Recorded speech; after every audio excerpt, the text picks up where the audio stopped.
dakwaan bahawa syarikat telekomunikasi tidak mahu mendaftar dengan DNB untuk menggunakan 5G kerana harga yang ditawarkan oleh DNB yang dilihat beroperasi sebagai monopoli adalah terlalu tinggi. Malah sesetengah pihak juga mendakwa bahawa kos tersebut adalah jauh lebih tinggi berbanding kos syarikat telekomunikasi sekiranya mereka melaksanakan 5G sendiri. Sila Menteri Kewangan menjawabnya, tempoh masa 3 minit. Terima kasih. Datuk Yang di-Pertua, untuk makluman ahli yang berhormat, pelbagai isu telah dibangkitkan mengenai DNB ataupun Digital Nasional Berhad dan rangkaian 5G. Pihak kerajaan mengalu-alukan keprihatinan dan yang ditunjukkan oleh para ahli dewan ke atas pelaksanaan rangkaian 5G oleh DNB.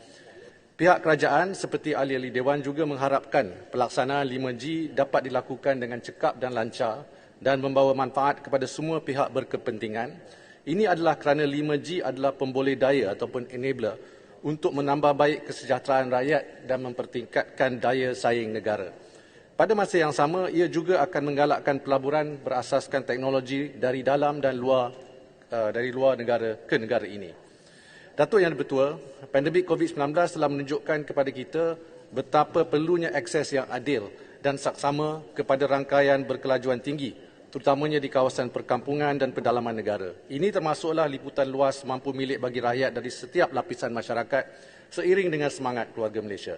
Sebagai contoh, saya percaya apa yang dilalui oleh pelajar Universiti Malaysia Sabah UMS, Vivian Musibin pada bulan Jun lepas masih segar diingatan ahli-ahli yang berhormat. Ternyata apa yang perlu ditekankan adalah berkaitan masalah capaian internet serta kemudahan asas lain khususnya di kawasan pedalaman. Selain itu, negara kita masih ketinggalan kerana belum melancarkan rangkaian 5G sendiri. Kita dapat lihat negara-negara jiran seperti Singapura, Thailand, Vietnam, Indonesia dan Filipina telah pun berjaya melancarkan rangkaian 5G mereka seawal 2019. Laporan pasukan petugas 5G kebangsaan dan laporan akhir peruntukan jalur spektrum untuk perkhidmatan jalur lebar mudah alih oleh SKMM yang kedua-duanya diterbitkan pada Disember 2019 menekankan betapa perlunya ketersediaan untuk melancarkan 5G melalui perancangan spektrum yang sesuai serta memastikan asas pembangunan 5G tersedia seawal mungkin supaya Malaysia dapat memanfaatkan kemajuan teknologi dan faedah ekonomi yang bakal diperolehi daripada 5G. Daripada menganugerahkan jalur spektrum 5G kepada pemegang lesen individu, laporan akhir SKMM menyokong pemberian jalur lebar ini kepada konsortium tunggal yang dibentuk di kalangan pemegang lesen. Walau bagaimanapun disebabkan perbezaan kepentingan di antara kalangan operator rangkaian mudah alih, usaha untuk berkongsi rangkaian menjimatkan kos dan melancarkan 5G tidak berlaku seperti yang diharapkan. Memandangkan pentingnya konektiviti dan ekonomi digital buat negara, kerajaan telah mengambil tindakan tegas pada bulan Februari tahun ini dengan mengumumkan rangka tindakan ekonomi digital Malaysia atau MyDigital. Salah satu tindakan utama yang diambil oleh MyDigital adalah penubuhan sebuah syarikat tujuan khas atau SPV yang dinamakan DNB melaksanakan 5G dengan lebih pantas dan inklusif untuk seluruh keluarga Malaysia. Buat masa ini, harga yang akan dikenakan kepada syarikat telekomunikasi oleh DNB masih diperhalusi dan sedang menunggu kelulusan daripada SKMM. SKMM sebagai pengawal selia akan memastikan harga yang ditetapkan adalah adil dan berteraskan pemulihan kos dan bukan untuk menjana keuntungan. Saya telah dimaklumkan bahawa proses penetapan harga 5G tersebut hampir dimutamatkan dan ia amatlah berbeza dan jauh lebih rendah berbanding kos bagi setiap gigabyte 4G oleh syarikat telekomunikasi. Saya juga difahamkan bahawa DNB akan mengenakan charge kurang dari 20 sen bagi setiap GB ataupun gigabyte untuk 5G kepada syarikat telekomunikasi. Sebagai perbandingan, ini adalah jauh lebih murah berbanding kos tambahan semasa bagi setiap GB 4G yang dihasilkan oleh syarikat telekomunikasi dengan kadar antara 45 hingga 55 sen bagi setiap gigabyte. Oleh itu, saya percaya syarikat telekomunikasi akan menyambut baik penetapan harga tersebut apabila ianya dimaklumkan kepada mereka kelak. Soalan tambahan pertama, sila Sibuti, 30 saat. Terima kasih Yang Berhormat Menteri Kewangan. Tadi Menteri Kewangan menyebut berkenaan tentang keperluan konektiviti untuk semua dan mensejahterakan rakyat Malaysia.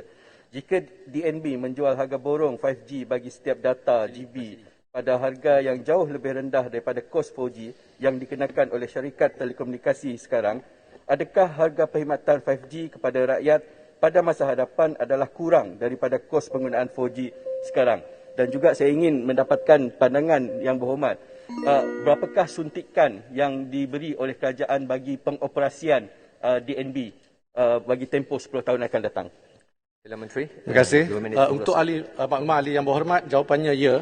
Harga atau caj perkhidmatan 5G kepada rakyat pada masa hadapan dijangka jauh lebih rendah berbanding kos penggunaan 4G sekarang. Seperti yang telah saya nyatakan tadi, DNB akan mengenakan caj kurang dari 20 sen bagi setiap gigabyte untuk 5G kepada syarikat telekomunikasi berbanding dengan kos tambahan ataupun incremental bagi setiap gigabyte 4G yang dihasilkan oleh syarikat telekomunikasi. Tambahan lagi, DNB akan melaksanakan rangkaian 5G melalui model rangkaian borong tunggal atau Single Wholesale Network. Bagi tujuan ini, kerajaan sedar akan isu serta cabaran telekomunikasi SWN di negara lain dan telah mengambil langkah untuk memastikan kesilapan yang sama tidak berlaku di Malaysia. Melalui model ini, setiap syarikat telekomunikasi dijangka akan membayar DNB antara 3.5 bilion hingga 4 bilion ringgit dalam tempoh 10 tahun akan datang atau kira-kira purata RM350 setahun. Ini adalah jauh lebih rendah daripada jumlah 1 bilion ringgit, iaitu perbelanjaan modal untuk 4G yang dilaburkan oleh syarikat telekomunikasi setiap tahun. Ini bermakna mereka akan mendapatkan perkhidmatan lebih dari 50%. Dan perkhidmatan tersebut dapat mengurangkan harga perkhidmatan yang dikenakan kepada pelanggan atau pengguna dan pada masa yang sama mereka juga masih boleh membayar lebih banyak dividen kepada pemegang saham masing-masing. Selain dari kos yang lebih rendah dan tanpa modal perbelanjaan yang ketara, syarikat telekomunikasi juga akan dapat menyampaikan perkhidmatan 5G lebih awal berbanding jika mereka cuba melancarkannya sendiri. Ini pastinya akan membawa manfaat yang besar kepada rakyat, perniagaan dan kerajaan. Secara keseluruhannya, perumpamaannya adalah seperti menggunakan satu lebuh raya besar yang tunggal untuk semua kenderaan, yang pastinya memerlukan kos yang jauh lebih rendah kepada pemandu berbanding penggunaan lebih dari satu lebuh raya kecil, terutamanya jika lebuh raya pertama belum penuh kapasitinya untuk menampung kenderaan. Dari segi implikasi kewangan, syarikat telekomunikasi mungkin lebih mengutamakan pelaksanaan 5G yang tidak terbuka kepada semua pengendali rangkaian maya mudah alih atau MVNO.